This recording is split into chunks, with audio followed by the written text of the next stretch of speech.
Well, welcome. Reverend Lee here with Thoughts That Can Change Your Life.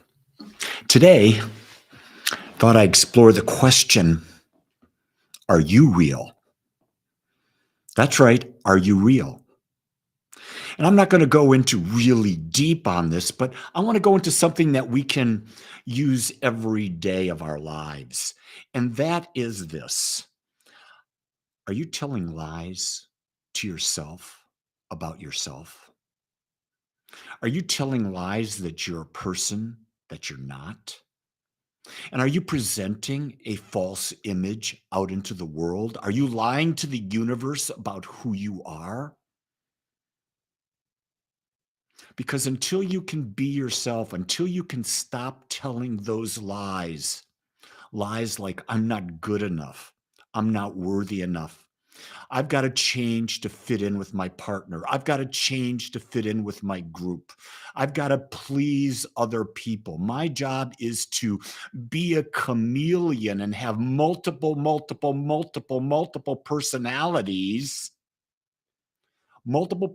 so I can fit in everywhere instead of just being yourself. For those who have known me a long time, they know that I can be quite outrageous. I can be this, I can be that. And the comments they would make initially was, well, you're never that way around your wife. And I say to them, of course I'm that way around my wife. Why would I change my personality being with you versus being with her? You see, that's not being authentic. This way, if you're being authentic, if you're being the real you all the time, you never have to worry about lying because you're just being you. You don't have to worry about, well, I've got to shift. I'm over here. I've got to shift. I'm over there. No, you don't have to shift. The thing that you could do, if the situation requires it, is don't tell a lie. Just don't say anything. There are times when I'm in situations that are not a vibrational match to me. And I know that I'm not going to go along with the crowd, but I don't have to say anything. And that way I'm being true to myself. Good morning, Carly and Carol and Lalitha and Zoe and Peter and McBride and Wendy and all you others who haven't checked in yet. It's grateful to see your names. This way I know I'm actually talking to people that I sort of know. I know you from social media, from YouTube, from Facebook, from wherever it is, Zoom. I know so many people through Zoom. It's incredible. And here's the key thing. Even when you're on social media, be authentic. Don't put on a false thing. How many people out there are posting all these false things about themselves? How many people are posting all these pictures that are filtered beyond belief?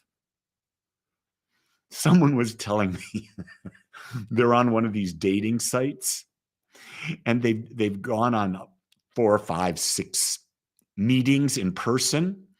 And the person that they meet looks nothing like their picture. I asked the question, why would you put a picture on a dating site that when someone met you, it was nothing like you because it was so filtered that it wasn't even you again? And if you take that analogy, you can take that analogy even to every aspect of life. What filters are you putting on when you're with your partner, your mom, your dad, your children, your boss? Here's a better question. Why do you feel a need to put on a filter? I don't know. Unless you don't feel worthy enough. Unless you don't feel good enough. But then you got to ask the question, well, whose standards are you living up to? Are you trying to live up to other people's standards or are you living up to your own? You see, the thing that we forget is that while there are about 8 billion people on the planet, I don't know how they count 8 billion people on the planet. Does that mean each of us has a number and we don't even know we've got a number? What number are you? Well, there's 8 billion on the people on the planet, and guess what? There's no two that are alike. And we go from the full spectrum of consciousness, infinite levels of consciousness, infinite levels of awareness, infinite levels of expressing. So why would you choose anything other than to be you? Because being you is the only real thing you can do. You weren't meant to be like anyone. You weren't meant to fit in. You were meant to be unique. And we've got to stop buying into the lie that we've got to fit in. Buying to the lie that these people are better than us and they know what's best for us. My mom always told me the priest knows what's best for you. We were raised as Catholics. And I said, how does that priest know? And I realized they didn't know anything more than I did. And more, in fact, about me, they knew even less because they had no idea who I was. People often ask me, well, Reverend Lee, what should I do? I said, I don't know. What does your heart want you to do? Get still, go within, and ask yourself the question and listen to your heart. Your heart's going to give you your answer. I don't have your answer. I can give you possibilities, but I don't know the answer. No one knows the answer. Your mom doesn't know your answer. Your dad doesn't know your answer because you're unique. You're different than they are. Kala, you're the first Kala I've never met. I want to throw an R in there, and I can't do that. Good morning to you. And Delpha, good morning. Johanna, Rodney. Did I say hi to Wendy? I think I did earlier. Anyway, what's popping up for you? Any questions? I'm getting a lot of good mornings and beautiful days out there, but what's your thoughts on this?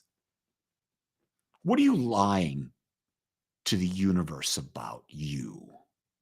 Don't tell me. Don't spread that lie on this channel. I want you to just think about it and ask yourself the question, do I need to keep that lie going? And what are the consequences to me if I keep lying about who I am? Those are good things to question. I don't know. Am I lying to you when I tell you that I believe I'm a 25-year-old male athlete? No, I'm not, because I'm telling you I believe. I'm not telling you I am a 25-year-old male athlete. I'm telling you I believe that I can live and experience my life as one. See, there's a difference there. I don't pretend to be 25. I'm 71. But I believe my body functions at that level. I see that every day in demonstrating at the gym, working out, hiking, doing things. I function at the level of 25-year-old. I've created a mental equivalent. I'm not lying about that to myself. I look in the mirror and say, this is not the face of a 25-year-old. This is the face of a mature male. Obviously, you can see my hair is not the hair of a 25-year-old. I had a big, bushy crop of hair. I accept myself as I am. And I create the Lee that I want to be to live the world, to live the life that I want to be in the world at this time. And you can do the same. But you're not going to be like me, and I'm not going to be like you because we're unique, we're different. And that's what makes us special.